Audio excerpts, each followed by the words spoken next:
আসসালামু আলাইকুম রহমতুল্লাহি ওবারাকাতুহু। আমি মোহাম্মদ তাহমিদুল ইসলাম তন্ময়। আমি শেরপুর সরকারি ভিক্টোরিয়া একাডেমির একজন ছাত্র। তো আমি প্রথমেই আল্লাহর কাছে শুকরিয়া আদায় করছি যে আল্লাহ আমাকে সুস্থ রেখেছেন, আলহামদুলিল্লাহ। আশা করি তোমরা সুস্থ আছো, আল্লাহ সবাইকে সুস্থ রাখুন। তো আমি আজকে তোমাদের সামনে হাজির হয়েছি ক্লাস 8-এর কোঅর্ডিনেশন অর্থাৎ 5th চ্যাপ্টারের পঞ্চম অধ্যায়ের একটা টপিকের উপর ক্লাস নেওয়ার জন্য। তো 5th চ্যাপ্টারটা রয়েছে কোঅর্ডিনেশন বা সমন্বয়। এই চ্যাপ্টারে লেসন 3 এবং 4 একটা টপিক রয়েছে নিউরন নিয়ে। তো এই নিউরনটা আসলে বিশাল একটা জিনিস। যদি আমি এটা বিশদভাবে আলোচনা করতে যাই তাহলে অনেক কিছু, বাট বেসিক্যালি আমি কিছু আলোচনা করার জন্য এখানে কিছু চিত্র এঁকেছি, এটাই আজকে আমি তোমাদেরকে পড়াবো। তো এই ক্লাসে পড়ার আগেই, এই ক্লাস 8-এ স্ট্যান্ডার্ড 8-এ আসার আগেই তোমরা ক্লাস 7-এ plant tissue and animal tissue সম্পর্কে পড়েছো। প্লান্ট টিস্যুতে রয়েছে এপিথেলিয়াল বা আবরণী টিস্যু পড়েছো, মাস্কিউলার টিস্যু পড়েছো। তারপর তুমি নার্ভ টিস্যু সম্পর্কে একটা টিস্যু পড়েছো। মনে করে দেখো যে তুমি ক্লাস 7-এ নার্ভ টিস্যু সম্পর্কে একটা টিস্যু পড়েছো। তো এই টিস্যুর বেসিক ইউনিট হলো neuron. For this reason neuron is the basic unit or the functional and structural unit of the nervous system. হলো পুরা স্নায়ুতন্ত্রের বেসিক অর্থাৎ স্ট্রাকচারাল গাঠনিক অ্যান্ড ফাংশনাল কার্যিক একক হলো এই নিউরন। তো এই নিউরন তোমরা ক্লাস 7-এ পড়ছো, এইটা একটু বিশদ আলোচনা রয়েছে। তোমরা যখন আরও উপরে লেভেলে যাবা, 9-10-এ যাবা বা তার চেয়েও বেশি উপরে যাবা, তখন এটা আরও বিশদভাবে তোমরা জানতে পারবে। তো যাতে তোমাদের পরবর্তী ক্লাসে সহজ হয়, বোঝাটা সহজ হয়, সেই জন্য আমি এই ক্লাস 8-এর নিউরনটাকে একটু অল্প বিস্তার আলোচনা করেছি, যাতে তোমাদের এই ক্লাস 8-এর জিএসসি পরীক্ষায় সুবিধা হয়, যাতে ভালো হয় তোমাদের জিএসসি পরীক্ষাটা, এবং তোমরা পরবর্তীতে যাতে বেসিক জিনিসটা থেকে ভালোভাবে পড়তে পারো। এর জন্য আমি এই ক্লাসটাকে একটু বেশি অল্প একটু বিস্তার আলোচনা করার চেষ্টা করেছি, যাতে তোমরা পরবর্তীতে এটা থেকে বেনিফিট নিতে পারো। তো আমি প্রথমে বলতে যাচ্ছি যে neuron is the basic unit of the nervous system. এখন কথাটা হলো নার্ভাস সিস্টেম বা স্নায়ুতন্ত্রটা কি? নার্ভাস সিস্টেম বা স্নায়ুতন্ত্র হলো সেই তন্ত্র যা আমাদের পুরো বডিটাকে সঞ্চালনা করে বা পুরো বডিটার কন্ট্রোল নেয় হলো নার্ভাস সিস্টেম। এই নার্ভাস সিস্টেমকে তোমরা 3 ভাগে ভাগ করেছো বা আমরা 3 ভাগে ভাগ করতে পারি। এটা হলো সিএনএস বা সেন্ট্রাল নার্ভাস সিস্টেম একটা, আর একটা হলো পিএনএস বা পেরিফেরাল নার্ভাস সিস্টেম, আর একটা হলো এএনএস বা অটোনমিক নার্ভাস সিস্টেম। তো এই যে সিএনএস বা সেন্ট্রাল নার্ভাস সিস্টেম রয়েছে, এর আবার 2টা অংশ। একটা হলো আমাদের পুরা ব্রেনটা, আর একটা হলো মেরুরজ্জু। এই মেরুরজ্জুটা মূলত আমাদের মেরুদণ্ডের কশেরুকা ছিদ্রপথে রক্ষিত আছে। এই কশেরুকা ছিদ্রপথে রক্ষিত আছে আমাদের মেরুরজ্জুটা। আর মেরুরজ্জুর উপরিভাগে যে স্থিত অংশটা আমাদের পুরো বডিকে কন্ট্রোল করে, সেটা হলো আমাদের ব্রেন। এটা হলো সিএনএস এর বা সেন্ট্রাল নার্ভাস সিস্টেমের মূল অংশ। তো এই ব্রেনে তোমরা দেখতে পারবা অনেক অনেক অনেক কোষ, বিশেষ ধরনের কোষ অর্থাৎ স্নায়ু কোষ রয়েছে, যাকে আমরা বলতে পারি নিউরন। অলমোস্ট 100 বিলিয়ন নিউরন রয়েছে আমাদের ব্রেন বা মস্তিষ্কে। 100 বিলিয়ন মানে প্রায় 10,000 কোটি। থিঙ্ক ইট, কতগুলো স্নায়ু কোষ বা নিউরন রয়েছে আমাদের ব্রেনে। তো আজকে আমাদের টপিকটাই নিউরন নিয়ে এবং এর যে সংযোগস্থল বা সিনাপস রয়েছে এটা নিয়ে, অর্থাৎ নিউরন অ্যান্ড সিনাপস, এই দুটা নিয়ে আজকে আমরা আলোচনা করব। তো প্রথমে আমি নিউরন সম্পর্কে বলছি। তোমরা নিউরনের সংজ্ঞাটা আগে বলেছো যে নিউরন হলো স্নায়ু কোষের কার্যিক এবং গাঠনিক একক। তো তোমরা এখানে নিউরনের একটা চিত্র তুমি দেখতে পাচ্ছ। যেহেতু এটা আমাদের ফার্স্ট ক্লাস, আমার ফার্স্ট টিউটোরিয়াল, সো আমি আগে কখনো বোর্ডে ক্লাস নিইনি বা বোর্ডে কখনো চিত্র আঁকিনি। চিত্রটা একটু খারাপ হতে পারে, কিন্তু এটা হলো তোমাদের জন্য একটি কমন চিত্র। এই চিত্রটা তোমরা ক্লাস 7-এও দেখেছো এবং আশা করি ভবিষ্যতে যখন যাবে তখনও এই চিত্রটা নিয়ে তোমাদের ভালোভাবে পড়তে হবে, এবং কি ইভেন এটা পরীক্ষা আসার মতো একটা চিত্র। এটা পরীক্ষা আসতে পারে, এর জন্য তোমাকে এটা ভালোভাবে বুঝতে হবে।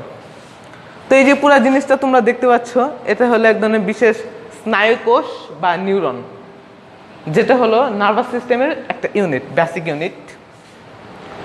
তো নিউরনের প্রধান অংশ হলো 2টা। এক নাম্বার হলো সেল বডি, আর একটা হলো নিউরাইট। সেল বডি মানে হচ্ছে কোষ দেহ, আর নিউরাইট শব্দের অর্থ হচ্ছে প্রলম্বিত অংশ। এই যে তোমরা এখানে দেখতে পাচ্ছ এই জিনিসটা, এটা হলো সেল বডি। এই নিউরনের সেল বডি হলো এটা হলো কোষদেহ। আর এই যে বিভিন্ন ব্রাঞ্চ দেখতে পাচ্ছ যা সেল বডির পাশ থেকে বের হয়ে গেছে, আবার একটা লম্বা ব্রাঞ্চ দেখতে পাচ্ছ, এগুলো হলো নিউরাইট বা প্রলম্বিত অংশ। দেখো আমরা প্রথমে সেল বডি নিয়ে আলোচনা করব। এই সেল বডি হলো আসলে নিউরনটা হলো একটা টিপিক্যাল সেল, অর্থাৎ একটা আদর্শ কোষ। একটা আদর্শ কোষে যা যা থাকা দরকার এই নিউরনেও মোটামুটি তাই রয়েছে। মানে একটা কোষের যতগুলো জিনিস থাকে একটা টিপিক্যাল কোষ হওয়ার জন্য সব কিছুর দরকার নেই, জাস্ট মোস্ট কমন বা যেগুলো থাকা দরকার সেগুলো থাকলেই আমরা সেটাকে টিপিক্যাল কোষ বা টিপিক্যাল সেল বলতে পারবো। তো এই নিউরনের কোষে কী কী রয়েছে তোমরা একটু লক্ষ্য করো। এই যে এই বিন্দু বিন্দু বিন্দু বিন্দু যে তোমরা দেখতে পাচ্ছ, এটা হলো নিসল দানা যা নিউরনে থাকে। আর এই যে তোমরা গোল জিনিসটা দেখতে পাচ্ছ, এটা হলো নিউক্লিয়াস। আর এই জিনিসটা যে তোমরা দেখতে পাচ্ছ, এই যে চারপাশে যে আবরণটা সৃষ্টি করেছে, এটা হলো প্লাজমা লেমা। আমি লিখিনি, প্লাজমা লেমা, এটা হলো প্লাজমা লেমা বা আবরণী। এছাড়াও এখানে আরো কিছু জিনিস রয়েছে, যেমন মাইটোকন্ড্রিয়া রয়েছে। তারপর টিপিক্যাল কোষের জন্য যা যা দরকার, মাইটোকন্ড্রিয়া রয়েছে, গোলজি বডি রয়েছে, লাইসোসোম রয়েছে। কি কি রয়েছে আমরা একটু নোট করতে পারি।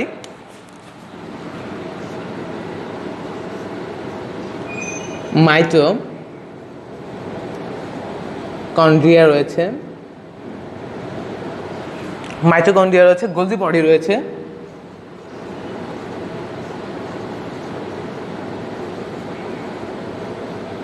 এবং রয়েছে মাইটোকন্ড্রিয়া, গোলজি বডি এবং লাইসোসোম রয়েছে।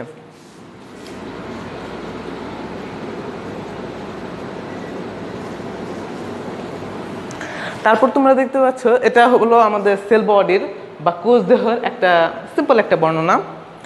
তো এই সেল বডি থেকে দেখো বিভিন্ন ধরনের ব্রাঞ্চ বের হয়ে গেছে। ব্রাঞ্চ, এই দেখো এখানে কতগুলো ব্রাঞ্চ বের হয়ে গেছে, এখানে এখানে এখানে এখানে আবার একটা লম্বা ব্রাঞ্চ বের হয়েছে। এগুলোকে আমি আগে বলেছি, এগুলো হলো নিউরাইট বা প্রলম্বিত অংশ। তো এই নিউরাইটকে আবার দুই ভাগে ভাগ করা যায়। একটা হলো ডেনড্রন, এই যে ডেনড্রন, এই যে প্রলম্বিত অংশটা, এই যে এখান থেকে যে শাখাটা তৈরি হয়েছে বা ব্রাঞ্চটা তৈরি হয়েছে, এটা হলো ডেনড্রন। একটা নিউরনে সাধারণত 0 থেকে 100-র অধিক ডেনড্রন ডেনড্রাইট থাকতে পারে। এখন আমি 0 কেন বললাম এটা আমি পরে বলবো। এই যে এখানে রয়েছে, এটা তোমরা একটু পরে বুঝবে।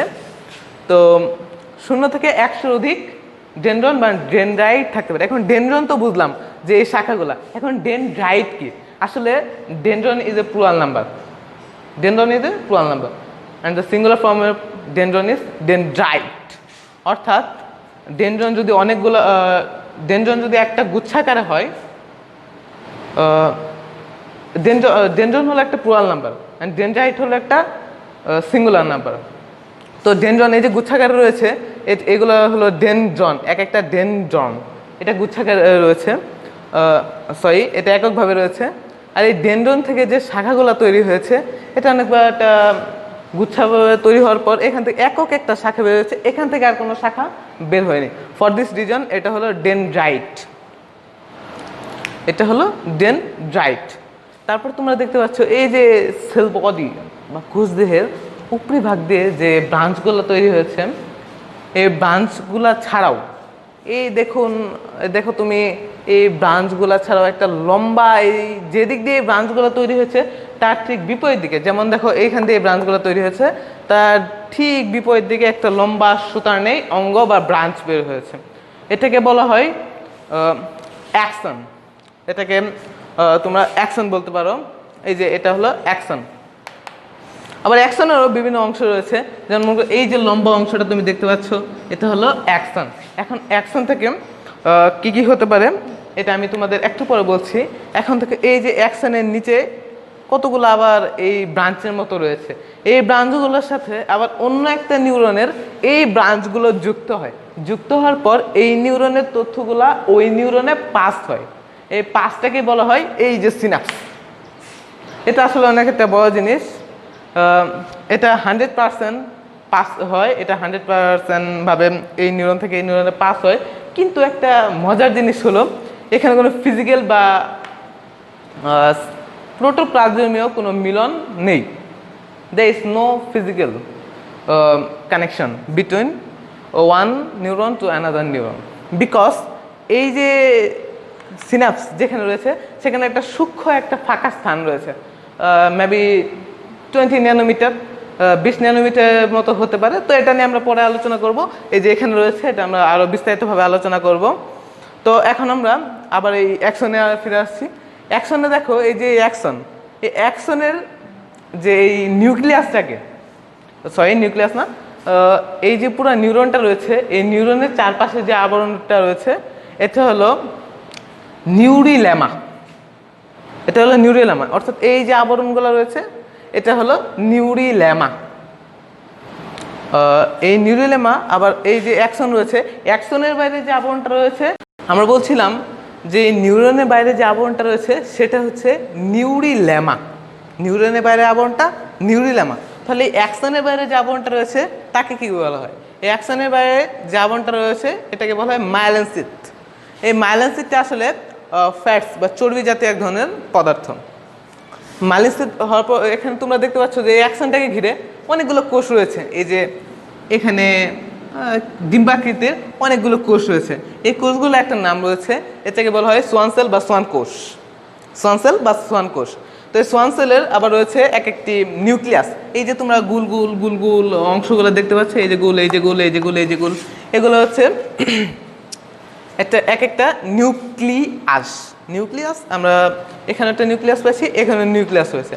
আবার দেখো এই যে এখানে একটা ফাঁকা চিহ্ন রয়েছে, ফাঁকা চিহ্ন আসলে যখন এই দুইটা সোয়ান সেল একটু ফাঁকা রেখে স্পেস রেখে একটা সোয়ান সেল শেষ হওয়ার পর অপর একটি সোয়ান সেল আবার শুরু হয়, তখন এই যে ফাঁকা স্থানটা তৈরি হয় এটাকে বলে র্যানভিয়ারের পর্ব বা নোড অফ র্যানভিয়ার।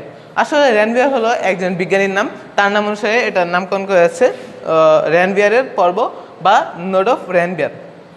তোমরা আবার দেখতে পাচ্ছ এই যে একদম অ্যাকশনের নিচে কিছু ব্রাঞ্চ বের হয়েছে, এই ব্রাঞ্চগুলোকে বলা হয় ব্রাঞ্চ। এই ব্রাঞ্চের নিচে আবার দেখো গুল গুল অনেকগুলো ফুটা রয়েছে, এগুলোকে বলা হয় synaptic knob. It is very important. এই যে এখানে আমি সিন্যাপটিক নভগুলো এঁকেছি কারণ এটা খুবই ইম্পর্টেন্ট। এটা ইম্পর্টেন্ট এই জন্যই, এই যে একটা নিউরন থেকে অন্য একটা নিউরনে এই কেমিক্যাল বা ইলেকট্রিক্যাল সংকেতটা পাস করার জন্য এই সিন্যাপটিক নবটা খুব ইম্পর্টেন্ট। এবং এর আগে যা রয়েছে এই যে এই জিনিসটা এটা হলো টেলোডেনড্রন বা টেলোডেনড্রাইট। তো আমরা মনে হয় যে তোমরা এই নিউক্লিয়াসের পুরা চিত্রটাকে ভালোভাবে বোঝার চেষ্টা করবে এবং ভালোভাবে অলরেডি বুঝেছো। আমি যেভাবে বুঝিয়েছি তোমাদের আমি মনে করি যে তোমাদের 100% ক্লিয়ার হয়ে গেছে। এছাড়াও তোমরা যদি চাও তোমরা পুরো চিত্রটাকে চাও না, তোমাদের এটা অবশ্যই দরকার, কারণ আমাদের যে নার্ভাস সিস্টেম রয়েছে বা স্নায়ুতন্ত্র রয়েছে এই সম্পর্কে আমাদের একটা ভালো ধারণা থাকা উচিত।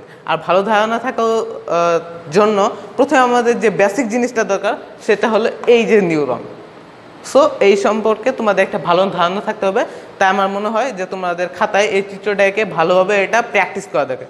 এটা শুধু তোমাদের পরীক্ষায় না, আরও তোমরা যখন বড় হবে তখন হেল্পফুল হবে এবং তোমাদের নিজেদের সম্পর্কে জানতেও তোমাকে এটা খুব হেল্প করবে। এখন যদি আমি বলতে চাই যে এখন প্রশ্নটা হলো যে আমরা তো এই নিউরনের বিভিন্ন অংশগুলো পড়লাম, এখন কথা হলো যে নিউরন কত প্রকার। আসলে যদি আমি ক্লাসিফিকেশন করতে যাই তাহলে দুইভাবে ক্লাসিফিকেশন করা যাবে। আমি বলেছি neuron is the structural and functional unit of the nervous system. So একে স্ট্রাকচারালভাবে অর্থাৎ গাঠনিকভাবেও ভাগ করা যাবে এবং কি ফাংশনাল অর্থাৎ কার্যিকভাবেও ভাগ করা যাবে। তো আমরা যদি একে স্ট্রাকচারালভাবে ভাগ করি তাহলে এই যে এখানে আমি আগে থেকে কিছু জিনিস এঁকে নিয়েছি। যদি আমরা কোনো নিউরনকে স্ট্রাকচারালভাবে ভাগ করি তাহলে আমরা 5টি ভাগ পাবো। ইফ উই ক্লাসিফাই দ্য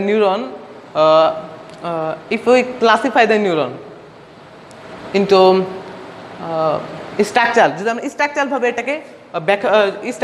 এটাকে ভাগ করি তাহলে আমরা 5টা ভাগ পাবো। কী কী ভাগ? এই যে রয়েছে প্রথমে রয়েছে অ্যাপোলার, একটা ভাগ অ্যাপোলার, 2 নম্বর হলো বাইপোলার, 3 নম্বর ইউনিপোলার, তারপর হচ্ছে সিউডো ইউনিপোলার এবং লাস্টে রয়েছে মাল্টিপোলার। আসলে আমার চিত্রটা খুবই খারাপ হয়েছে। তো এই মাল্টিপোলার যে রয়েছে এটাই আমাদের দেহের সবচেয়ে কমন একটা নিউরন। এই নিউরনটাই আমাদের দেহে সবচেয়ে কমন থাকে। দেখো তো এই নিউরনটা আর এই নিউরনটার মধ্যে একটু পার্থক্য রয়েছে না? এর জন্য আমি বলেছি যেহেতু এটা আমাদের দেহে সবচেয়ে কমন থাকে, এর জন্য এটা আমাদের জন্য একটা কমন চিত্র। তো আমরা যদি এই চিত্রগুলো দেখে একটু খেয়াল করি, এটা হলো অ্যাপোলার। পোল শব্দের অর্থ হচ্ছে তোমরা জানো মেরু। এখানে অ্যাপোলার কেন বলা হয়েছে? কারণ এর মাত্র একটি মেরু, এর কোনো there is no branch of the neuron. এই দেখো এখানে কোনো ডেনড্রনও নাই, ডেনড্রাইটও নাই, অ্যাক্সনও নাই। আমি তোমাদের একটু আগে বলেছিলাম যে আমাদের প্রতিটা নিউরনে 0 থেকে 100 অধিক ডেনড্রন বা ডেনড্রাইট থাকতে পারে। তখন আমি বলেছিলাম যে 0 কেন বলেছি তা আমি তোমাদের পরে বলবো। তো এখন বলছি 0 এর জন্য বলেছি কারণ দেখো এখানে কোনো ডেনড্রন নাই, এখানে শুধু একটা মাত্র কোষ দেহ বা সেল বডি রয়েছে। এই সেল বডি দিয়ে এই পুরো একটা নিউরন গঠিত। ফর দিস রিজন একে বলা হয়েছে অ্যাপোলার। এর কোনো মেরুই নাই, এর কোনো মেরু নাই। For this it is apolar. And এটার দেখো একটা মাত্র মেরু রয়েছে, একটা মাত্র মেরু, এই যে একটা মেরু এবং একটা মাত্র জাংশন রয়েছে, gap junction. For this reason it is unipolar. এটাও ইউনিপোলার কারণ এটারও যদিও মনে হচ্ছে তোমাদের দেখতে যে এটা 2টা জাংশন এবং 2টা মেরু রয়েছে, আসলে না, এটারও একটা মেরু রয়েছে। জাস্ট তোমাদের বুঝতে একটা অসুবিধা হচ্ছে, এটা একটা মাত্র মেরু। এখানে জাংশনে একটা, এখানে 2টা জাংশনও নেই, এখানে 2টা জাংশনও নেই, 2টা মেরুও নেই। এখানে একটা জাংশন রয়েছে, একটা মেরু রয়েছে, কিন্তু একে সিউডো ইউনিপোলার কারণটা কি তাহলে? চল তো আমরা ওই হিসেবে ইউনিপোলারই বলতে পারি যেহেতু একটা জাংশন এবং একটা মেরু রয়েছে। এর কারণটা এদিকে, কারণ তোমার চিত্রে দেখতে পাচ্ছ এটা 2 দিকে প্রসারিত। এখানে দেখো কোষদেহ থেকে শুধু একটি মাত্র দিকে প্রসারিত এই ব্রাঞ্চটা। ফর দিস রিজন এটি ইউনিপোলার। এখানে একটা পোল বা একটা মেরু বা একটা জাংশন হলেও এটা 2 দিকেই প্রসারিত। For this reason it is called pseudo unipolar. তারপর তোমরা দেখতে পাচ্ছ বাইপোলার, এটা 2টা মেরু রয়েছে এবং ফর দিস রিজন এখানে 2টা জাংশনও রয়েছে। ফর দিস রিজন যেহেতু এইখানে 2টা মেরু বা 2টা ব্রাঞ্চ রয়েছে, এর জন্য একে বলা হয় বাইপোলার। এবং তোমরা লাস্টে দেখতে পাচ্ছ মাল্টিপোলার। আসলে মাল্টিপোলার শব্দ অর্থ কি? পোল শব্দ অর্থ তোমাদের আগেই বলেছি মেরু। মাল্টি শব্দ অর্থ হলো বহু। দেখো এখানে নেই, এখানে একটি রয়েছে ব্রাঞ্চ, এখানেও একটি রয়েছে, এখানে 2টি ব্রাঞ্চ রয়েছে, কিন্তু এখানে দেখো এখানে অনেকগুলো ব্রাঞ্চ রয়েছে। এই যে একটা ব্রাঞ্চ, তারপর এই যে একটা ব্রাঞ্চ, এই যে একটা ব্রাঞ্চ, এই যে একটা ব্রাঞ্চ, এই যে একটা ব্রাঞ্চ, এই যে একটা ব্রাঞ্চ। দেখো এগুলো অনেক ডিরেকশনে চলে গেছে। ধরো তুমি এটা যদি একটা কোষ দেওয়াতে হয় তাহলে এখান থেকে এই একটা ডিরেকশনে চলে গেছে, তারপর এই যে একটা আরেকটা ডিরেকশনে চলে গেছে, সেখান থেকে আরেকটা ডিরেকশনে, সেখান থেকে আরেকটা ডিরেকশনে। এই যে ডিরেকশনটা যাচ্ছে, ফর দিস রিজন এটা অনেকগুলো ব্রাঞ্চ সৃষ্টি করছে এবং এর জন্য এটাকে মাল্টিপোলার বলা হয়। আর মাল্টিপোলারই হলো আমাদের এই মানবদেহের বা সেন্ট্রাল নার্ভাস সিস্টেমের সবচেয়ে কমন একটা নিউরন। এই মাল্টিপোলারটা হলো আমাদের দেহের সবচেয়ে কমন নিউরন। এখন যদি আমরা একে ফাংশনাল বা কাজের ভিত্তিতে ভাগ করতে যাই তাহলে কি হবে? আমি এটা একটু মুছে দিচ্ছি।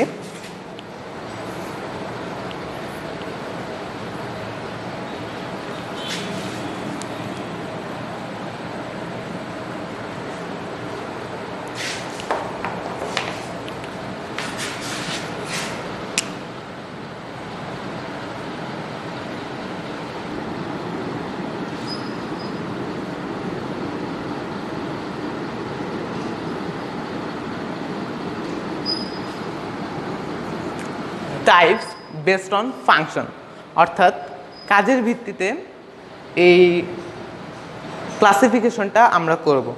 তো কাজের ভিত্তিতে এই ক্লাসিফিকেশনটা আসলে এই নিউরনটাকে 3 ভাগে ভাগ করা যায়। এটা তোমরা পড়েছো, তোমাদের বইয়ে রয়েছে, কিন্তু তোমরা নামকরণটা জানো না। তো এই নামকরণটা জানতে আমি তোমাদের হেল্প করব। তোমরা তোমাদের বইয়ের এর পরের পাঠেই তোমরা রিফ্লেক্স অ্যাকশন বা প্রতিবর্তক ক্রিয়াটা দেখেছো। প্রতিবর্তক ক্রিয়ায় কি হয়? যখন কোনো একটা সংবেদী অঙ্কে, ধরো আমাদের চোখ, কান, নাক, মুখ, ত্বক, যে কোনো অঙ্কে যদি কোনো একটা ধরো মশা বা পিন ফোটে, তখন সেই যে উদ্দীপনাটা সেটা আমাদের এই মেরুরজ্জ, যা আমাদের স্পাইনাল কর্ডের অর্থাৎ মেরুরজ্জু আমাদের স্পাইনাল কর্ড, যা আমাদের মেরুদণ্ডের কশেরুকার ছিদ্রপথে সুরক্ষিত, সেখানে গিয়ে পৌঁছায় এবং সেখান থেকে সেই উদ্দীপনাটাকে আবার আজ্ঞাবাহী নিউরনের মাধ্যমে আমাদের যে পেশি রয়েছে সেখানে প্রেরণ করে। ধরো আমাদের দেহে একটা পিন ফুটলো, ধরো এই আমার হাতে একটা পিন ফুটলো, পিন ফুটার সাথে সাথে এটা পেরিফেরাল নার্ভাস সিস্টেম বা প্রান্তীয় স্নায়ুতন্ত্রের মাধ্যমে এটা আসলে হয়। এখানে সেন্ট্রাল নার্ভাস সিস্টেমের কোনো কাজ নেই, কাজ থাকলে হালকা। এখান থেকে এই যে উদ্দীপনাবাহী স্নায়ুটা আমাদের মেরুদণ্ডের মধ্যে যে মেরুরজ্জ রয়েছে তার স্নায়ুকেন্দ্রে পৌঁছে। এই যে পৌঁছে, ধরো এই আঙ্গুলটা হলো আমাদের রিসিপ্টর, এটা হলো রিসিপ্টর, এই আমার আঙ্গুলটা হলো রিসিপ্টর। তো এখান থেকে যেই নিউরনের দ্বারা ধরো এই যে ধরো সিএনএস বা সেন্ট্রাল নার্ভাস সিস্টেমে পৌঁছে, যে নিউরনের দ্বারা পৌঁছে সেটা হলো সেন্সরি। এটা হলো আমাদের টাইপ নাম্বার 1, সেন্সরি। তো এই রিসিপ্টর থেকে এই সেন্ট্রাল নার্ভাস সিস্টেমে বা আমাদের মেরুরজ্জতে যেই নিউরনের দ্বারা এই রিসিপ্টর থেকে সেন্ট্রাল নার্ভাস সিস্টেমে আসে, সেই নিউরনকেই সেন্সরি নিউরন বলা হয়। তোমরা অবশ্যই এটা প্রতিবর্তক ক্রিয়ায় পড়েছ। তারপর এখানে আসার পরে কাজটা কি, ধরো এটা হলো সিএনএস বা সেন্ট্রাল নার্ভাস সিস্টেম।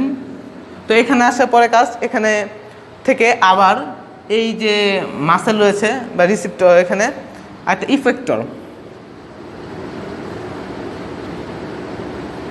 ইফেক্টরে পাঠিয়ে দেয়। তো যে নিউরনের দ্বারা এই সেন্ট্রাল নার্ভাস সিস্টেমের থেকে এই ইফেক্টরে সেই আজ্ঞাবাহী স্নায়ুটা আসে, তাকেই বলা হয় নাম্বার 2 মোটর। এক ধরনের রয়েছে, আমি বলেছি 3 ধরনের, আমরা সেন্সরি পেয়েছি, মোটর পেয়েছি। সেন্সরি হলো যেটা এই রিসেপ্টর থেকে সেন্ট্রাল নার্ভাস সিস্টেমে আসে, আর মোটর হলো যা এই সিএনএস বা সেন্ট্রাল নার্ভাস সিস্টেম থেকে ইফেক্টরে যায়।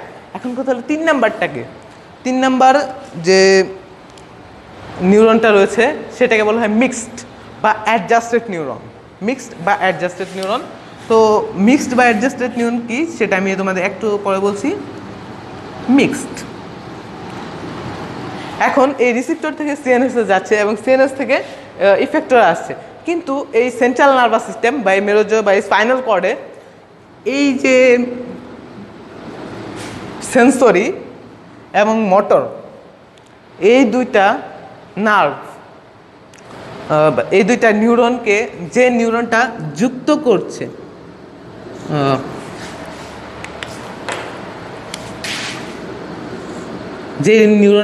করছে, সেটাই হলো মিক্সড বা অ্যাডজাস্টেড নিউরন। এটা আসলে দুইটা নিউরনকে যুক্ত করে, এর জন্য একে বলা হয় মিক্সড বা অ্যাডজাস্টেড নিউরন। সো আমরা আবার একটু দেখে নিতে পারি। রিসিপ্টর থেকে সেন্ট্রাল নার্ভাস সিস্টেমে যে নিউরনের মাধ্যমে আমাদের উদ্দীপনাটা আসছে সেটা হলো সেন্সরি। আবার এই সেন্ট্রাল নার্ভাস সিস্টেম থেকে ইফেক্টরে যে নিউরনের মাধ্যমে আজ্ঞাবাহী স্নায়ুটা আসছে সেটাকে বলা হয় মোটর। আর এই সেন্সরি এবং মোটরকে যেটা সংযুক্ত করে সেটাই হলো মিক্সড বা অ্যাডজাস্টেড নিউরন।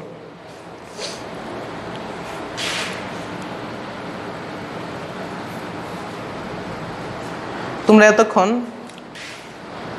নিউরনের ক্লাসিফিকেশনটা পড়লে, এখন আমাদের এই যে নিউরনটা তো শেষ হলো, মোটামুটি একটা ধারণা পাওয়া গেল। আসলে নিউরনের কোনো, যে আমি বিস্তর ধারণা দিতে যাই তাহলে অনেক সময় লেগে যাবে, তো আমি একটা অল্প বা বেসিক একটা ধারণা দিলাম। এখন আমরা পড়ব সিনাপস নিয়ে। সিনাপস হলো যেখানে একটি নিউরনের অ্যাকশন অন্য একটি নিউরনের ডেনড্রাইটের সাথে মিলিত হয়। এই অ্যাকশন এবং ডেনড্রনের মিলন স্থানটাকে বলা হয় সিনাপস। আসলে এই সিনাপসের মাঝখানে কোনো ফিজিক্যাল কানেকশন নেই, এটা তোমাদের আমি আগে বলেছি, এবং এখানে কোনো প্রোটোপ্লাজমীয় কানেকশনও নেই। এর ভিতরে একটা ফাঁক রয়েছে বা একটা ফাঁকা স্থান রয়েছে, এটাকে বলা হয় সিন্যাপটিক ক্লেফট।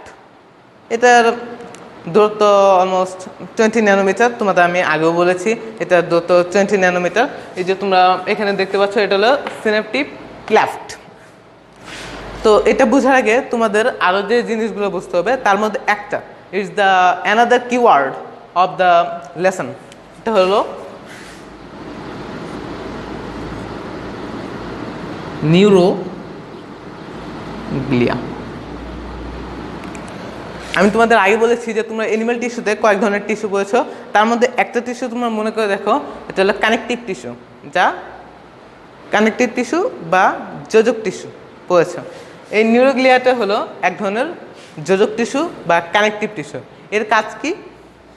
এই যে নিউরোগ্লিয়াটা রয়েছে এটা এই নিউরনটাকে আবৃত করে রাখে, সুরক্ষিত রাখে, এর জন্য এটাকে বলা হয় নিউরোগ্লিয়া।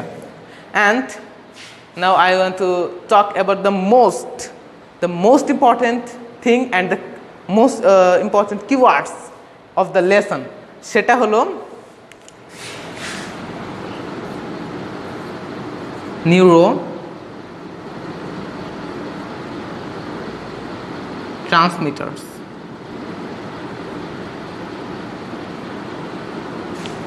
তোমাদের আমি আগে বলেছি যে একটা ফাঁকা স্থান রয়েছে সিনাপসের মাধ্যমে, সিনাপসের মধ্যে যে ফাঁকা স্থানটা রয়েছে সেটা হলো সিন্যাপটিক ক্লেফট। এই সিন্যাপটিক ক্লেফটের মাধ্যমে কোনো প্রোটোপ্লাজমে কানেকশন না রেখে যে সিগন্যালটা প্রেরণ করা হচ্ছে এই দায়িত্বটা একটা বস্তু করে, সেটা হলো একটা কেমিক্যাল করে। এটা তুমি কেমিক্যাল বা একটা রাসায়নিক পদার্থ বলতে পারো, সেটা হলো নিউরোট্রান্সমিটারস। অর্থাৎ নিউরোট্রান্সমিটারস হলো সেই ধরনের রাসায়নিক পদার্থ যা একটি নিউরন থেকে অপর একটি নিউরনে তথ্য প্রেরণ করে। এই কাজটা করে দেখে একে নিউরোট্রান্সমিটারস বলা হয়। তো আমাদের দেহে অনেকগুলো নিউরোট্রান্সমিটারস রয়েছে, এটা thousands of neurotransmitters in our body. অনেকগুলো নিউরোট্রান্সমিটারস থাকার পরেও আমরা কিছু ক্লাসিফিকেশন যদি করি তাহলে সেন্ট্রাল নার্ভাস সিস্টেম অর্থাৎ সিএনএসের জন্য এক ধরনের নিউরোট্রান্সমিটারস রয়েছে। তারপর রয়েছে peripheral nervous system, peripheral nervous সিস্টেমের জন্য আরেক ধরনের নিউরোট্রান্সমিটারস রয়েছে। সো নিউরোট্রান্সমিটারস কেন বলা হয় আমি তোমাদের বললাম, কারণ এটা একটা নিউরন থেকে অন্য একটা নিউরনে প্রেরণ করে। কি প্রেরণ করে? এই আমাদের ধরো আজ্ঞা বলতে পারো বা উদ্দীপনা বলতে পারো, এগুলা প্রেরণ করে। এখন আমি বলেছি যে এর মধ্যে এই সিনাপসের মধ্যে কোনো প্রোটোপ্লাজমের কানেকশন নেই। এখন কথা হলো সিনাপস কাকে বলে?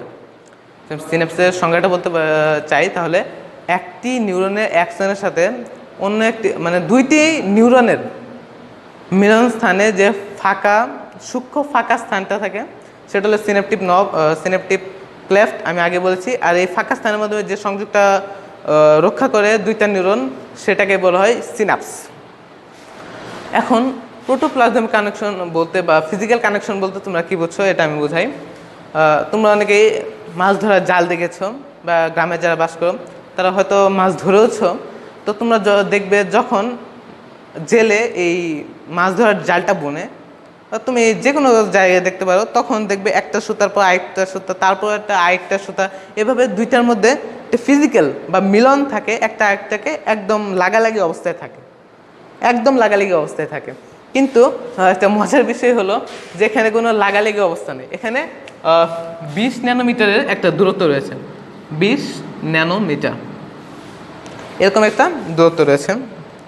তখন এই 20 ন্যানোমিটার দূরত্বের মাধ্যমেও এই যে নিউরোট্রান্সমিটারস রয়েছে এই রাসায়নিক পদার্থের মাধ্যমে এই 20 ন্যানোমিটার দূরত্ব থাকা সত্ত্বেও কোনো প্রোটোপ্লাজমের কানেকশন ছাড়া এই যে এটা হলো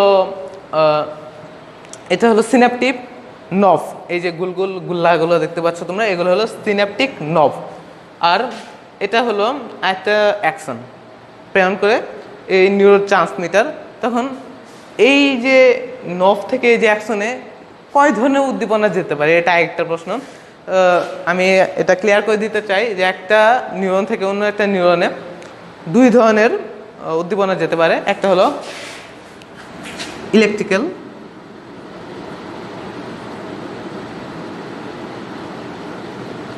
অন্যটি হলো কেমিক্যাল। এখন আমরা একটু চিত্রের মাধ্যমে ব্যবহারিক একটু আলোচনা করব। ধরো এটা একটা নিউরন এবং এটা একটা নিউরন, এটা হলো নাম্বার 1 এটা হলো নাম্বার 2।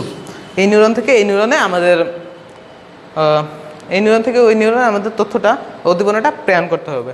তো প্রেরণ করার সময় প্রথমে যে নিউরন থেকে অপর নিউরনটি উদ্দীপনা গ্রহণ করে সেটাকে বলা হয় pre synaptic neuron. Pre synaptic neuron, pre Synaptic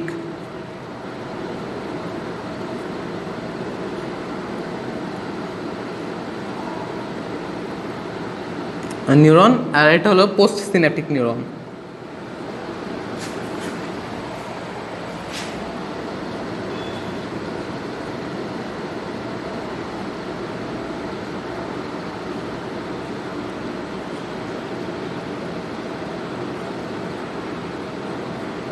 তারপর এই নিউরনটাকে যা দ্বারা আবৃত করা হয়েছে বা এই নিউরনের প্লাজমা মেমব্রেনকে বলা হবে প্রিসিনেপটিভ মেমব্রেন। এই নিউরনটাকে যে আবরণ দিয়ে রয়েছে বা মেমব্রেনটা রয়েছে এই নিউরনের চারপাশে, সেটাকে বলা হবে প্রিসিনেপটিভ মেমব্রেন। এবং পরের সিনেপটিভ মেমব্রেন অর্থাৎ পোস্ট সিনেপটিভ মেমব্রেন যে রয়েছে, এটা হলো এই দ্বিতীয় নিউরনটাকে যে মেমব্রেন দ্বারা আবৃত করা হয়েছে সেটাকে বলা হবে পোস্ট সিনেপটিভ মেমব্রেন। আর এই যে লাস্টের দিকে স্ফীতভাবে যে অঙ্কটা গঠিত হয়েছে, স্ফীতভাবে এটার প্রথম নিউরনটাকে স্ফীত অংশকে বলা হবে প্রি সিনেপটিভ নভ, আর পরের স্ফীত অংশটাকে বলা হবে পোস্ট সিনেপটিক নভ। যেখানে আমি একটা চিত্র এঁকেছি, এখন তোমাদের আগে আমাদের এই চিত্রটা ভালোভাবে বুঝতে হবে। তো আমি আগে বলেছি এটা হলো একটা নভ বা সিনেপটিক নভ, যা এই যে এখানে গোল গোল জিনিসগুলো তোমরা দেখতে পাচ্ছ সেটা একটু বড় করে আমি এখানে এঁকেছি। আর এটা হলো অন্য একটা নিউরনের অ্যাকশন। তো এখানে কীভাবে যায় আগে আমরা এটা নিয়ে আলোচনা করব। এই যে চর্বি জাতীয়, এখানে একটা চর্বি জাতীয় পদার্থ রয়েছে এবং এই আবরণটাকে অ্যাকশন, এই আবরণটাকে বলা হয় মাইলিন সিট। তোমরা আগে বলেছো এটাকে বলা হয় মাইলিন সিট। তারপর রয়েছে দেখো, এটা আসলে একটা টিপিক্যাল সেল। আমি তোমাদের আগে বলেছি টিপিক্যাল সেল মানে একটা আদর্শ কোষ।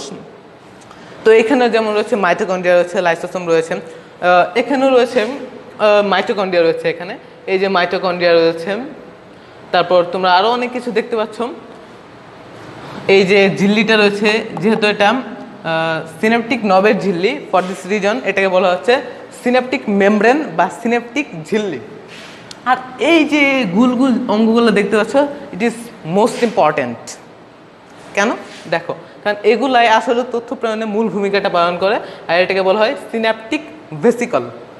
Synaptic vesicle. এখন দেখো, নিউরোট্রান্সমিটার কাজের সাথে আমি এটার একটা তুলনা করছি। ধর নিউরোট্রান্সমিটার যে রয়েছে, এই যে ভেসিকলগুলো রয়েছে, এই ভেসিকলগুলো নিউরোট্রান্সমিটার যে রয়েছে কি করে, এই ভেসিকলগুলো থেকে একটা কেমিক্যাল ছেড়ে দেয়। নিউরোট্রান্সমিটার এই ভেসিকল থেকে কেমিক্যাল ছেড়ে দেয়। এই যে 20 ন্যানোমিটার রয়েছে এর মধ্যেই কেমিক্যালটা ছেড়ে দেয়। ছেড়ে দেওয়ার পর এই যে অ্যাকশন রয়েছে, এখানে আবার দুইটা চ্যানেল রয়েছে, এটা হলো ক্যালসিয়াম চ্যানেল আর এটা হলো পটাশিয়াম চ্যানেল।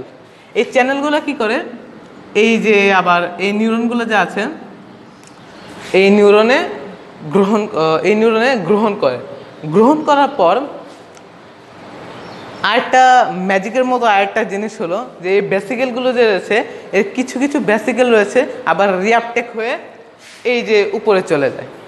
এটাকে এই পদ্ধতিটাকে বলা হয় রিঅ্যাপটেক। আসলে সবগুলো না, কিছু কিছু অল্প কিছু ভেসিকল আবার উপরে চলে যায় বা ওই আগের প্রিসিনেপটিভ নিউরনে চলে যায়। আর যেগুলো যেতে পারে না সেগুলো হলো আমাদের দেহে যে এনজাইম রয়েছে তার সাথে বিক্রিয়া করে ডিফিউজ হয়ে যায়, ফলে এখানে কোনো বেসিক্যাল থাকে না।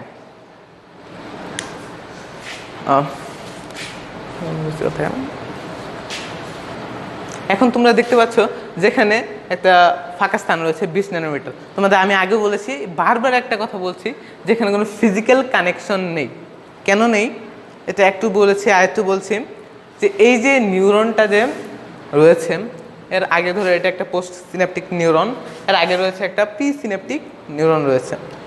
তো এই নিউরন থেকে যখন ওই অ্যাকশনের মাধ্যমে এখান থেকে আসছে, তখন এই যে এখান দিয়ে আস্তে আস্তে আস্তে এই ডেনড্রন থেকে dendron to cell body, cell body to axon, axon to end synaptic knob আবার হয়ে ঠিক আবার চলে যাচ্ছে। এই যে আবার যে চলে যাচ্ছে এটা আবার রিফ্লেক্স করতে পারে না, অর্থাৎ এটা আবার এখান থেকে ওইখানে যেতে পারে না, এটা যে রুটে আসছে বা যে ওয়েতে আসছে ঠিক সেই ওয়েতেই আসবে। এটাকে বলা হয়, এর জন্যই এখানে কোনো ফিজিক্যাল কানেকশন থাকে না। It cannot be reflex for this reason, এটা ইউনিট ডিরেকশনাল ওয়েতে যায়, ইউনিট ডিরেকশনাল ওয়ে, অর্থাৎ যখন এটা রিফ্লেক্স করতে পারে না, অর্থাৎ একটা নিউরন থেকে অন্য একটা নিউরনে যায়, সেই নিউরন থেকে আবার অন্য একটা নিউরনে যায়, যেহেতু এটা রিফ্লেক্স করতে পারে না তো এটা হল একমুখী বা ইউনিডিরেকশনাল। এই পয়েন্টটা আমি মিস্টেক করেছিলাম, তো তোমাদের ভালোর জন্য আমি এই পয়েন্টটা আরেকবার বলে দিলাম। তো আমি আবার এটা রিভিউ করছি একটু, যে ভেসিকল থেকে এখানে আসে নিউরো ট্রান্সমিটারের মাধ্যমে, এই ভেসিকলগুলো এই ক্যালসিয়াম এবং পটাশিয়াম চ্যানেলে আসে, আসার পর এগুলো আবার এই অ্যাকশনে এই নিউরনে ট্রান্সফার হয়ে যায়। আবার এখান থেকে কিছু ভেসিকল রিঅ্যাপটেক পদ্ধতিতে উপরে চলে যায়, আর যেগুলো যায় না সেগুলো ডিফিউজ হয়ে যায়। এই ডিফিউজের কারণে এখানে কোনো ভেসিকল থাকে না। সো এইভাবে একটা নিউরন থেকে মূলত অন্য একটা নিউরনে, একটা নিউরন থেকে অন্য একটা নিউরনে তথ্য প্রেরণ হয়। এবং এইভাবে আমি তোমাদের এই নিউরন এবং সিনাপস এই লেসনটার একটা সংক্ষিপ্ত একটা বা বেসিক একটা বর্ণনা দিয়েছি। আশা করি এটা তোমাদের জন্য খুবই উপকার হবে। আমার মনে হয় যে এই জিনিসগুলো যদি তোমার জানা থাকে, এটা ক্লাস 8-এর জন্য না, ক্লাস 8-এ এত কিছু দরকার নেই, তবু আমি বললাম যাতে তোমার পরবর্তীতে এটা সহজ হয়, জিনিসটা বোঝার জন্য সহজ হয়। তো আজকের মতো আমি আমার ক্লাসটাকে শেষ করছি। তোমাদের যদি কোনো সমস্যা থাকে তোমরা কমেন্ট করে আমাকে জানাতে পারো, ইনশাল্লাহ আমি সলভ করে দিব। তো আমরা দোয়া করি যাতে করোনা ভাইরাস থেকে আমরা মুক্ত থাকি। Stay home, stay happy. আসসালামু আলাইকুম।